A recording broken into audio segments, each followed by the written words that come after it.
எங்கே இருக்கிறது உங்களுக்கு சமூக நீதி? லண்டன்ல போய் சமூக நீதி பேசுறது இருக்கட்டும். உண்மையிலேயே மக்களுக்கான கட்சியாக நீங்கள் எல்லாம் இருந்தீர்கள் என்றால், மக்களுக்காகத்தான் நீங்கள் ஆட்சி நடத்துகிறீர்கள் என்றால், மக்களுக்காகத்தான் நீங்கள் எல்லாம் கட்சி நடத்துகிறீர்கள் என்றால், ஒரு நன்றி.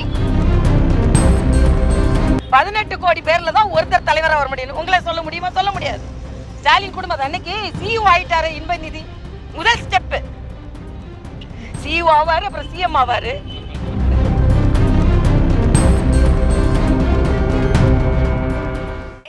என்னென்றால் இன்றைய காலகட்டத்தில் மரியாதைக்குரிய பாபு சிதம்பரனாருக்கு மரியாதை செலுத்தக்கூடிய ஒரே கட்சி, தகுதி வாய்ந்த கட்சி பாரதிய ஜனதா கட்சி தான்.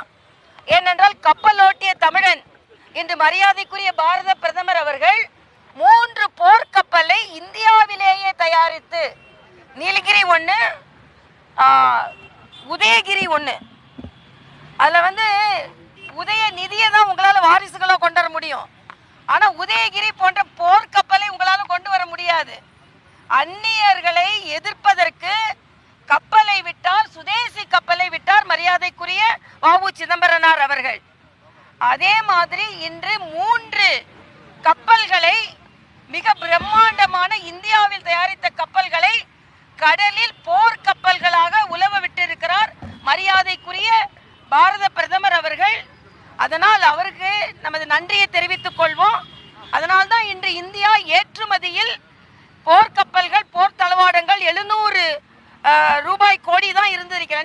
25,000 கோடி ரூபாய்க்கு, அதுவும் இந்தியாவிலேயே தயாரிக்கப்பட்ட போர்க்கப்பல்களை வஉசிக்கு நாங்கள் சமர்ப்பிக்கிறோம். ஒன்று. இன்னொன்று, லண்டன்ல போய் பெரியாரோட சிலையை ஆக்ஸ்போர்ட் யூனிவர்சிட்டியில திறக்கிறாராம் படத்தை. இதை விட திண்டிவனத்துல ஒரு பட்டியலின சகோதரரை, மக்களால் தேர்ந்தெடுக்கப்பட்டவரை காலில் உழ வைக்கிறீங்க. நீங்க எங்கே இருக்கிறது உங்களுக்கு சமூக நீதி? லண்டன்ல போய் சமூக நீதி பேசுறது இருக்கட்டும். திண்டிவனத்துல நம் பட்டியலின சகோதரர்கள் காலில் விழ வைக்கிறார்கள்.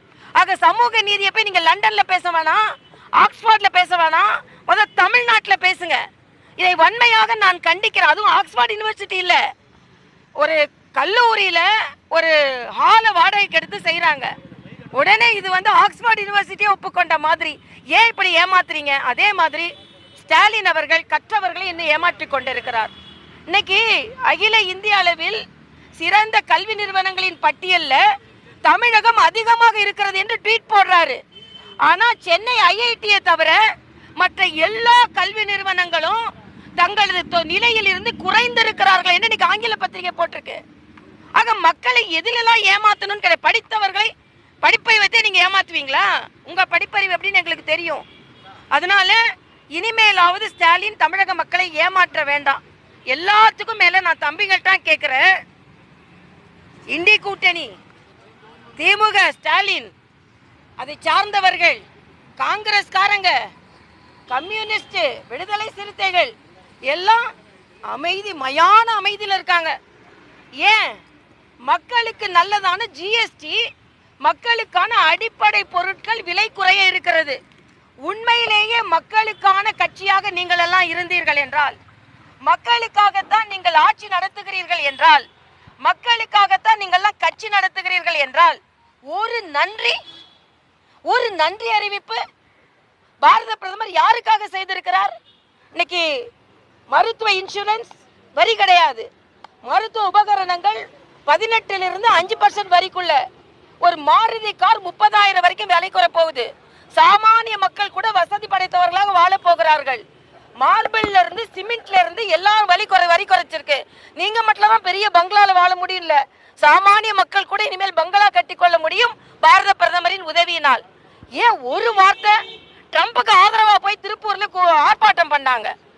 ஆக இவர்கள் யார் என்று இன்று அடையாளம் கண்டிருக்கிற தமிழக மக்களிடம் ஒரே ஒரு கருத்தை நான் பதிவிடுகிறேன். மக்களே, உங்களுக்கு நல்லது நடந்தால் இவங்க வாய் திறக்க மாட்டாங்க, வேண்டுமென்றே அரசியல் செய்வார்கள் என்பதை பதிவு செய்கிறேன். எல்லாத்தோட வைகோ எங்க போனார்? திருமாவளவன் எங்க போனார்? 2015க்கு முன்னால இலங்கையில் இருந்து தமிழகத்திற்கோ இந்தியாவிற்கோ வந்த அகதிகள், சகோதர சகோதரிகள், அவர்கள் மீது எந்த நடவடிக்கை எடுக்கப்படாது, அவர்கள் இந்தியாவிலே தங்குவதற்கு உரிமை பெற்றவர்களாக ஆகிறார்கள்.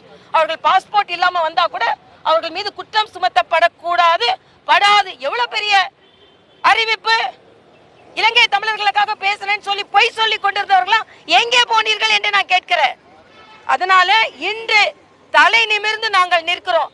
மக்களுக்கான கட்சி பாரதிய ஜனதா கட்சி, இலங்கை தமிழர்களுக்கான கட்சி பாரதிய ஜனதா கட்சி, தமிழர்களுக்கான கட்சி பாரதிய ஜனதா கட்சி, பட்டியலினர்களுக்காக பாரதிய ஜனதா கட்சி என்று நாங்கள் பெருமையோடு இங்கே நிற்கிறோம். புதிய வாரிசுகளை உருவாக்கவில்லை, நாங்கள் புதிய திட்டங்களை வளர்ச்சிக்காக உருவாக்கி இருக்கிறோம் நீங்க சொன்னீங்க. ஆனா இன்றைக்கு நயினார் நாகேந்திரன் அவர் மகனுக்கு பொறுப்பு வழங்கப்பட்டிருக்கிறது, பாஜகவில் புதிய பொறுப்பு வழங்கப்பட்டிருக்கிறது. அது வாரிசு அரசியல்ல வராதா? இல்ல, அதாவது 23 தலைவர்கள் பிரிவுகள், 23 பிரிவுல அவருக்கு ஒரு பிரிவு வழங்கப்பட்டிருக்கிறது. நாங்க அவர் தான் உதயநிதி மாதிரி எல்லாரையும் பின்னால தள்ளிட்டு அவருக்கு அடுத்தவர்னு வைக்கலையே. நயினார் நாகேந்திரனுக்கு அடுத்த பொறுப்புல தம்பி இல்லையே. 23 பிரிவுல அவர் ஏற்கனவே அரசியல் அனுபவம் பெற்றனால 23 பிரிவுல ஒரு பிரிவா இருக்க. நீங்க திமுக என்ன செய்றீங்க? அடுத்த நிலையை கொடுத்துறீங்க. ஸ்டாலின் என்ன செஞ்சாரு? நாங்க ஸ்டாலின் ஒண்ணு சொல்றது இல்லையான்னு அவரு உழைத்து வந்தாருன்னு. அதனால தொண்டரோட தொண்டராக 23 பிரிவுல ஒருவரை அவர் பணியாற்ற போறாரு, அவ்வளவுதான். அதே மாதிரி போன பிரிவுல பொதுச் செயலரா பணியாற்றி இருக்கிறாரு. உங்களை மாதிரி அடுத்த நிலையில போட கொடுக்கல, நாங்க எங்களோட பணியாற்ற போறாரு, அவ்வளவுதான். அதனால நேரத்துல இருந்து வாரிசை பத்தி நீ பதில் பேச அது எதுன்னா நாங்க தான் தைரியமா பேசுவோமே. உங்களுக்கு தான் வரிசை கட்டி வாரி நிக்க. நான் கேட்கிறேன், எங்க மரியாதைக்குரிய அமித்ஷா சொன்னார் 18 கோடி பேர்ல தான் ஒருத்தர் தலைவரா வர முடியும். உங்களால சொல்ல முடியுமா?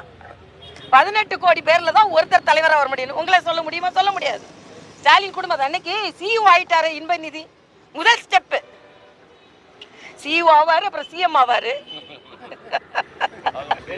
முடியாது, நாங்க விட மாட்டோம். ஆனாலும் உங்களோட அடி அப்படிதான் எடுத்து வைக்கிறீங்க. 2024 பாஜகவோட கூட்டணி அமைக்கணும், அமைச்சிருந்தா 30 தொகுதியில நம்ம ஜெயிச்சிருக்கலாம்னு சொல்லி நாங்க எடப்பாடி பழனிசாமி கிட்ட சொன்னோம். ஆனா அவர் கூட்டணி வைக்கல அப்படின்னு செங்கோட்டையன் சொல்லியிருக்காரு. ஒன்றிணைந்து செயல்படணும்னு செங்கோட்டையன் வலியுறுத்தி இருக்கிறாரு. உங்களுடைய பார்வை என்ன? இல்ல, ஒரு கட்சியை சார்ந்த தலைவர் அதே கட்சியை சார்ந்த தலைவருக்கு ஒரு கோரிக்கை வைத்திருக்கிறார். ஆக உட்கட்சி விவகாரமா தான் பாக்குறேன். ஏற்கனவே பாஜகவும் அதிமுகவும் இணைந்தா வெற்றி பெறும் என்பதற்காகத்தான் 2026 திருப்பி நாங்க அதே கூட்டணியை வைத்திருக்கிறோம். அதனால எல்லோரின் கருத்தை ஏற்றுக்கொண்டுதான் அந்த கூட்டணி இப்ப அமைக்கப்பட்டு இருக்கிறது. அதனால இன்னைக்கு எந்த குறைபாடும் சொல்ல முடியாத அளவிற்கு எங்க கூட்டணி இருக்கிறது. அண்ணன் செங்கோட்டையன் அவர்களின் கருத்து, அவர் கட்சியை சார்ந்த ஒரு தலைவருக்கு அவர் கட்சியை சார்ந்த ஒரு கோரிக்கை வைக்கிறார்.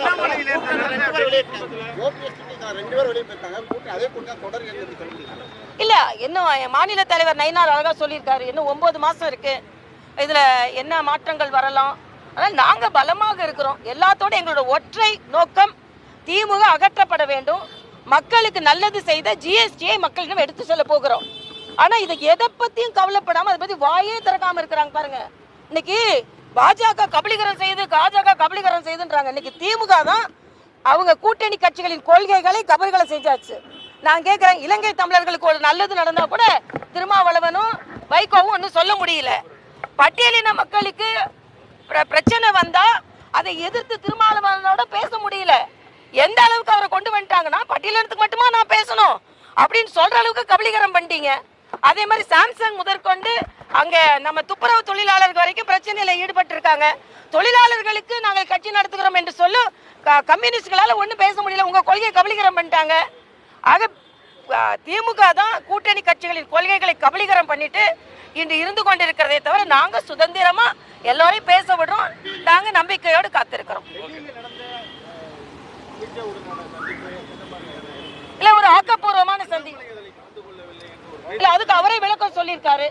அதனால ஆக்கப்பூர்வமான சந்திப்பு 2026 தேர்தலை எப்படி சந்திக்க வேண்டும் என்று எங்களுக்கு அலுவலக ரீதியாகவும் ஆர்கனைசேஷன் ரீதியாகவும் கொடுக்கப்பட்ட அறிவுரைகள் தான் அது. தெற்காசியாவையே புரட்டி போட்ட திமுக அரசியலை நீங்க அகற்ற முடியும்னு நினைக்கிறீங்களா?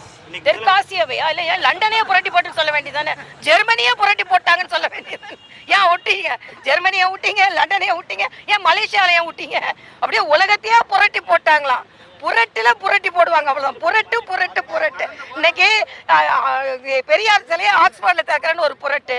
அதே மாதிரி பட்டியலின மக்களுக்கு பாதுகாக்கிறேன்னு சொல்றது ஒரு புரட்டு. வேங்கை வயலையும் சரி, இன்னைக்கு காலில் விழுற பட்டியலின மக்களையும் பாதுகாக்க முடியல, அது ஒரு புரட்டு.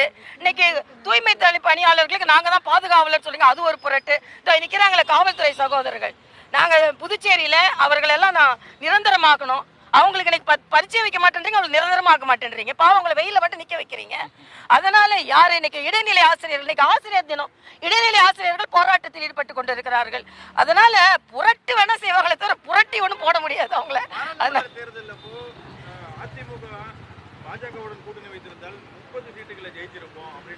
அதனாலதான் இப்ப கூட்டணி வச்சிருக்கோம், வெற்றி பெறுவோம். அதனால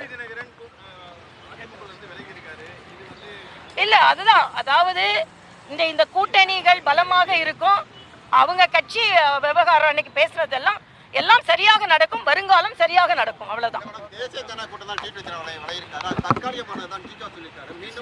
இல்ல, அதுதான் அந்த தலைவர்கள் சொல்ற மாதிரி தான். நான் அதுக்கு கருத்து சொல்வதற்கு, ஏன்னா ஜி.கே. வாசன் ஒரு கட்சியின் தலைவர், நான் ஒரு கட்சியோட தொண்டர். அதனால அதுல நான் கருத்து சொல்ல விரும்பல. ஆனா எல்லோரும் இணைந்து பணியாற்ற வேண்டும் என்பது எல்லோரும் விருப்பமாக இருக்கலாம்.